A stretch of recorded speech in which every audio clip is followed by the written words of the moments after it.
আসসালামু আলাইকুম ওয়া রাহমাতুল্লাহ। একজন মুমিনের দৈনন্দিনের জীবনে কিছু আমল নিয়মিত হওয়া উচিত, কারণ প্রত্যেকটি মানুষকে একদিন মৃত্যুবরণ করতে হবে। মৃত্যু থেকে পালানোর কোনো উপায় নেই। অতএব প্রতিদিন যদি ওই আমলগুলো করা হয়, তাহলে যেদিন মৃত্যু হবে সেদিন ওই আমলগুলো করার কারণে ধর্তব্য হবে যে মৃত্যুর দিন এই আমলগুলো করা হয়েছে। তাই আজকের ভিডিওতে আমি আপনাদেরকে জানাবো দৈনিক নিয়মিত করা যায় এমন সহজ 13টি আমল, যার প্রতিদানে আপনি পাবেন অসংখ্য সওয়াব ইনশাআল্লাহ। দর্শক, ধৈর্য ধরে ভিডিওটি দেখুন, কারণ ভিডিওতে 13টি আমলের ফজিলত সহ নিয়মকানুন সহ আপনাদেরকে জানাবো। তাই আপনাদের কাছে অনুরোধ, ধৈর্য ধরে ভিডিওটি সম্পূর্ণ দেখুন। 13টি আমলের মধ্যে নম্বর 1, প্রত্যেক অজুর পর কালেমায়ে শাহাদাত পাঠ করা। আশহাদু আল্লা ইলাহা ইল্লাল্লাহু ওয়াহদাহু লা শারিকা লাহু ওয়া আশহাদু আন্না মুহাম্মাদান আবদুহু ওয়া রাসূলুহু। অর্থ, আমি সাক্ষ্য প্রদান করছি যে আল্লাহ ব্যতীত কোনো মাবুদ নেই, তিনি একক, তার কোনো অংশীদার নেই, এবং আমি আরও সাক্ষ্য প্রদান করছি যে নিশ্চয়ই হযরত মুহাম্মদ সাল্লাল্লাহু আলাইহি ওয়াসাল্লাম আল্লাহর প্রেরিত বান্দা ও রাসূল।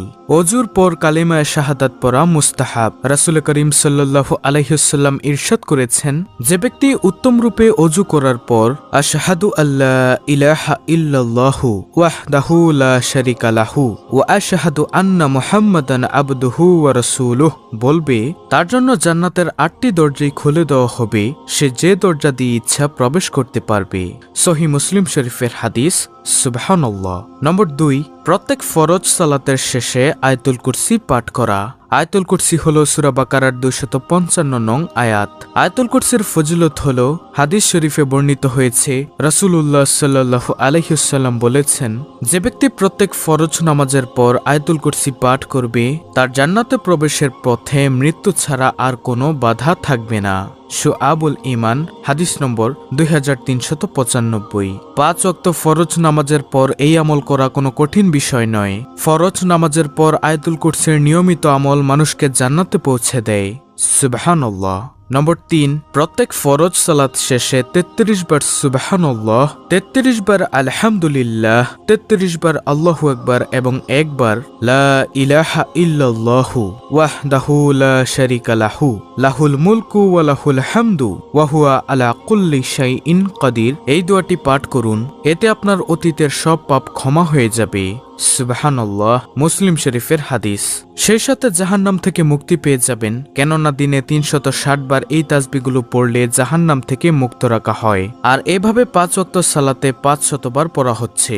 মুসলিম মিশকাত। নম্বর 4, প্রতি রাতে সূরা মুলক পাঠ করুন, এতে কবরের শাস্তি থেকে মুক্তি পেয়ে যাবেন। সুবহানাল্লাহ। সহিহ নাসাই। যে ব্যক্তি প্রতি রাতে সূরা মুলক পাঠ করবে, পাঠকারীর জন্য সূরাটি কিয়ামতের দিন সুপারিশ করবে, তাকে কবরের আযাব থেকে হেফাজত করবে, এবং সূরা মুলক অত্যন্ত তাৎপর্যপূর্ণ একটি সূরা। আল্লাহ তাআলার রাজত্ব, কর্তৃত্ব ও মহত্বের বর্ণনার মাধ্যমে শুরু হয়েছে এ সূরা। 5 নম্বর আমল, নবীজি সাল্লাল্লাহু আলাইহি ওয়াসাল্লামের উপর দুরূদ পাঠ করুন, সকালে 10 বার এবং সন্ধ্যায় 10 বার। দুরূদে ইব্রাহিম পড়বেন, যেটা আমরা নামাজের মধ্যে পাঠ করে থাকি। সকালে 10 বার এবং সন্ধ্যায় 10 বার দুরূদ পাঠ করার ফজিলত হল, এতে আপনি নিশ্চিত রাসূলুল্লাহ সাল্লাল্লাহু আলাইহি ওয়াসাল্লামের সুপারিশ পাবেন। সুবহানাল্লাহ। নম্বর 6, সকালে 100 বার ও বিকালে 100 বার সুবহানাল্লাহিল আজিম ওয়া বিহামদিহি পাঠ করুন, এতে আল্লাহ তাআলা আপনাকে সৃষ্টিকুলের সমস্ত মানুষ থেকে বেশি মর্যাদা দান করবেন। সুবহানাল্লাহ। নম্বর 7, সকালে 100 বার ও সন্ধ্যায় 100 বার সুবহানাল্লাহি ওয়া বিহামদিহি পাঠ করুন, এতে কিয়ামতের দিন আপনার চেয়ে বেশি সওয়াব নিয়ে আর কেউ উপস্থিত হতে পারবে না। মুসলিম শরীফের হাদিস। সুবহানাল্লাহ। নম্বর 8, সকালে ও বিকালে 100 বার সুবহানাল্লাহ, 100 বার আলহামদুলিল্লাহ, 100 বার আল্লাহু আকবার এবং 100 বার লা ইলাহা ইল্লাল্লাহ পাঠ করুন, এতে মক্কায় 100টি ওট কুরবানির চেয়ে বেশি সওয়াব, জিহাদে 100টা ঘোড়া পাঠানোর চেয়ে শ্রেষ্ঠ, 100টি গোলাম আজাদ করার চেয়ে শ্রেষ্ঠ, এবং পৃথিবীর সব মানুষের চেয়ে বেশি সওয়াব হবে। সুবহানাল্লাহ। সহিহ নাসাই। নম্বর 9, বাড়িতে সালাম দিয়ে প্রবেশ করুন।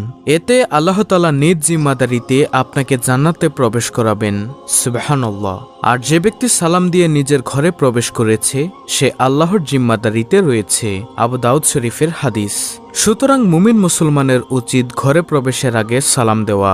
সালাম দিয়ে ঘরে প্রবেশ করলে যতক্ষণ সে ঘরে অবস্থান করবে ততক্ষণ সে আল্লাহর জিম্মাদারিতে থাকবে।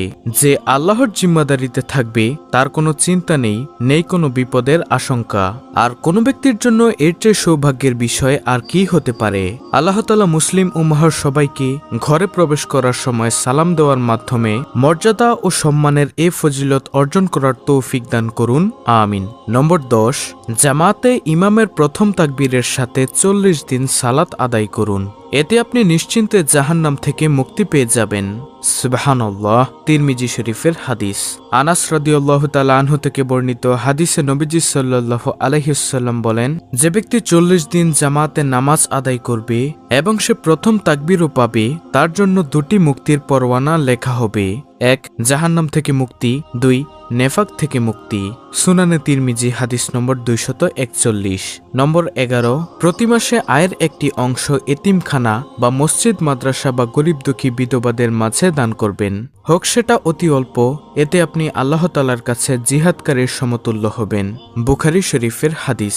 ভালো কাজে সহযোগিতা করার মধ্য দিয়ে আল্লাহর পক্ষ থেকে নেকি অর্জন করা যায়। সে কাজ যদি হয় মসজিদ মাদ্রাসা নির্মাণের জন্য তাহলে তো কথাই নেই, কারণ মসজিদ মাদ্রাসায় দান করা সদকায়ে জারিয়ার অংশ। কেউ যদি মসজিদ নির্মাণে অর্থ দান করেন তাহলে যতদিন এই মসজিদ চলমান থাকবে, যতদিন এই মসজিদে মানুষ নামাজ পড়বে ততদিন ওই দাতা ব্যক্তির আমল নামায় সওয়াব লেখা হবে। এমনকি তিনি কবরে বসেও এর সওয়াব পেতে থাকবেন। আল্লাহ তাআলা আমাদেরকে বেশি বেশি দান করার তৌফিক দান করুন, আমিন। নম্বর 12, মহিলারা 4টি কাজ করবেন। 1, 5 ওয়াক্ত সালাত আদায় করবেন। 2, রমজানের সিয়াম পালন করবেন। 3, লজ্জাস্থানের হেফাজত করবেন। 4, স্বামীর আনুগত্য করবেন।